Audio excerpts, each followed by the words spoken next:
Student, success coaching classes में आपका स्वागत है। यदि आप चैनल में पहली बार आए हैं तो चैनल को सब्सक्राइब कर ले और बेल आइकन को ऑल में प्रेस कर ले ताकि आने वाले सभी वीडियो को नोटिफिकेशन टाइम पर मिले। तो आज हम लोग डिस्कस करने वाले हैं क्लास 10th का सामाजिक विज्ञान, जो आपका हाफ ईयरली एग्जाम आपका 1 अक्टूबर को होने वाला है आपका सेकेंड सिटिंग में। उसके लिए very important, most important question आपका बोर्ड एग्जाम के लिए होने वाला है। तो चलिए हम लोग वीडियो को स्टार्ट करते हैं। देखिए, सबसे पहला आपका संसाधन एवं विकास देखते हैं। इसका मोस्ट इंपॉर्टेंट ऑब्जेक्टिव क्वेश्चन देखते हैं। तो चलिए सबसे पहले देखा जाए लौह अयस्क किस प्रकार का संसाधन है। तो याद रखिए अनवीकरणीय संसाधन है। कैसा है? अनवीकरणीय संसाधन। ज्वारीय ऊर्जा निम्नलिखित में से किस प्रकार का संसाधन नहीं है। तो याद रखिएगा आपका पुनः पूर्ति योग्य जो संसाधन नहीं है। आगे यदि देखते हैं पंजाब में भूमि निम्नीकरण का निम्नलिखित में से मुख्य कारण क्या है। तो अति सिंचाई जो है भूमि निम्नीकरण का सबसे मेन कारण है। निम्नलिखित में से किस प्रांत में सीढ़ीदार या सोपानी खेती की जाती है। तो याद रखिएगा उत्तराखंड जो हमारा है, उत्तराखंड में सोपानी खेती या सीढ़ीदार खेती की जाती है। इनमें से किस राज्य में काली मृदा पाई जाती है। तो काली मृदा याद रखिएगा आपका गुजरात में पाया जाता है। तो ऑप्शन में अगर गुजरात नहीं है तो याद रखिएगा महाराष्ट्र भी इसका राइट आंसर हो जाएगा।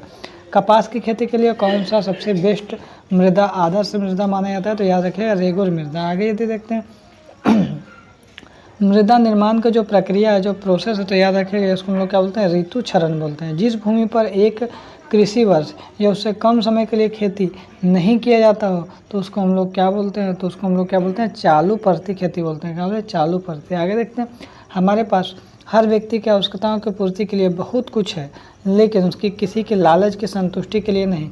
यह किसने कहा? तो याद रखिएगा महात्मा गांधी ने कहा। जिस संसाधन का सर्वेक्षण हो चुका है और उसका उपयोग की गुणवत्ता की मात्रा भी ज्ञात हो तो सब हम लोग क्या बोलते हैं, संभाव्य संसाधन बोलते हैं। क्या बोलते हैं? संभाव्य संसाधन। आगे देखिए प्रथम अंतर्राष्ट्रीय पृथ्वी सम्मेलन कहाँ संपन्न हुआ था। तो याद रखिएगा रियो डी जेनेरो में। ठीक है। आगे देखिए भारत में सबसे विस्तृत धरातलीय स्वरूप कौन सा है। तो याद रखिएगा आपका मैदान इसका राइट आंसर हो जाएगा। आगे यदि हम लोग देखते हैं क्वेश्चन नंबर 14 क्या बोल रहा है, वह संसाधन जो किसी प्रदेश में विद्यमान तो है लेकिन इसका उपयोग जो है अभी नहीं किया जा रहा है तो उसको हम लोग कैसा संसाधन बोलते हैं, संभाव्य संसाधन बोलते हैं। भारत में सबसे विस्तृत भाग में मिलने वाला मिट्टी कौन सा है। तो याद रखिएगा जलवायु मिट्टी। आगे देखते हैं हमारा भारत में सबसे पुरानी मिट्टी को क्या बोलते हैं। तो याद रखिएगा बांगर, और नई मिट्टी को क्या बोलते हैं, खादर बोलते हैं। ठीक है।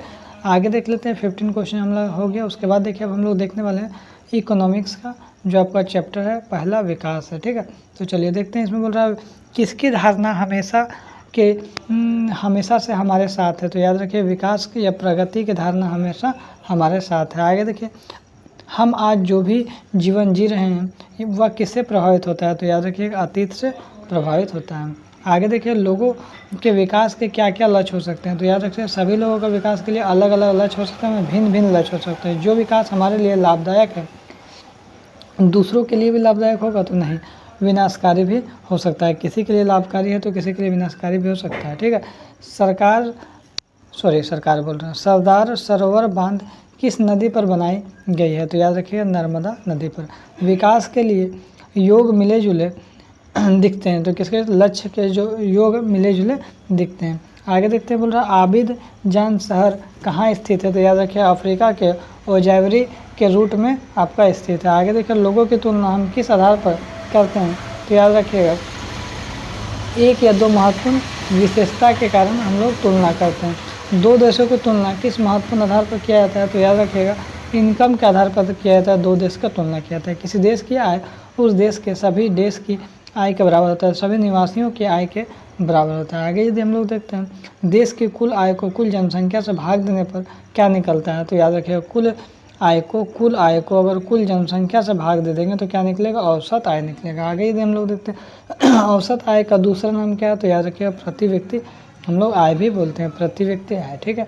आगे यदि हम लोग देखते हैं बोल रहा है विश्व बैंक की विश्व विकास रिपोर्ट के अनुसार जिस देश की 2016 में प्रति व्यक्ति आय $12,236 प्रति वर्ष थी उससे अधिक है तो उसे कैसा देश कहा गया। तो याद रखिए समृद्ध देश कहा गया। भारत किस आय वाला देश है। तो याद रखिए मध्यम आय वाला देश है। आगे देखते हैं वर्ष 2016 में भारत के प्रति व्यक्ति आय डॉलर कितना है। तो याद रखिएगा 1840। आगे देखते हैं केरल में शिशु मृत्यु दर कितना है। तो याद रखिए सबसे कम शिशु मृत्यु दर केरल में। आगे देखिए कुछ राज्यों में स्वास्थ्य और पोषण स्तर बेहतर है तो उसका कारण क्या है। तो सार्वजनिक वितरण प्रणाली का ठीक से काम करना।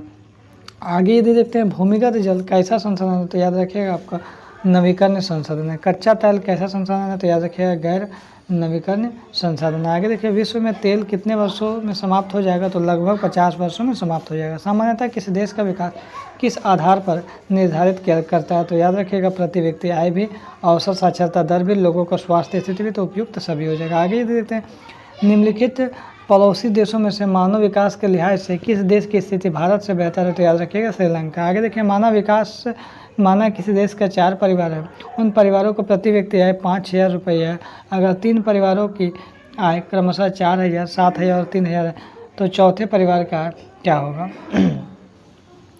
देखिए यहाँ पर क्या बोला है, जो प्रति व्यक्ति आय कितना 5,000, तो अगर 4 लोग हैं तो 5,000 करके कितना हो जाएगा, 5 से कितना हो जाएगा 20,000 हो जाएगा।